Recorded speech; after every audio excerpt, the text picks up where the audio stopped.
سعد ابن معاذ أسلم عمره 30 عاما سلم ادميو 30 عمت نبر موت وعمره 36 عاما ب36 عمته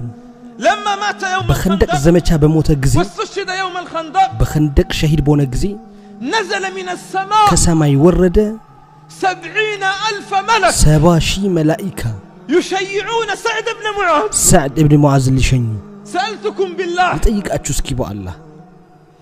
أسلم وعمره 30 عاما 30 عمته هونو سلمه مات وعمره 36 عام 36 عمت سيهونو موت ما الذي صنعه سعد من بيسرانو في 6 سنوات عمتات حتى ينزل من السماء 70,000 ملك كسماي 70,000 ملائكه وردو جنازون ميشنيو بل إن الأعظم من ذلك دوم كذا يبلغ جبريل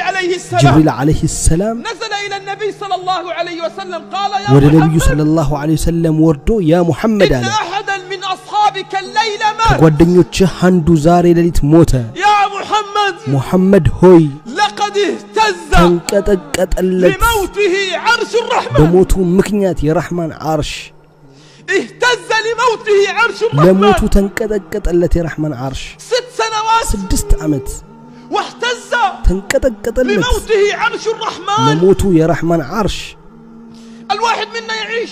كن يوست 20 30 40 عمتات ينور المسلم هونو ماذا قدم لله لا الله من اسقمط الواحد منا يبلغ 50 كن يوست 50 60 عمت هونو مسلم يدرس قدم لله من اسقمط واين همته يتال تكرته اين همته يتال في طريقه لصلاه الفجر ود صلاه الفجر لمهد 6 سنوات 6 عمتاتن اهتز لموته عرش لموت ግን የረህማን عرش ተንቀጠቀጠ እኛ አመታት ይሄድብናል እንደሰታለን እድሜያችን በመጨመሩ እንደውም ልደት እናደርጋለን እድሜያችን ከአመት አመት እየጨመረ መምጣቱ ወደ አላህ ምን አስቀመጠ በርግጥ ትኩረታችን እንደ ሰሃቦቹ ነው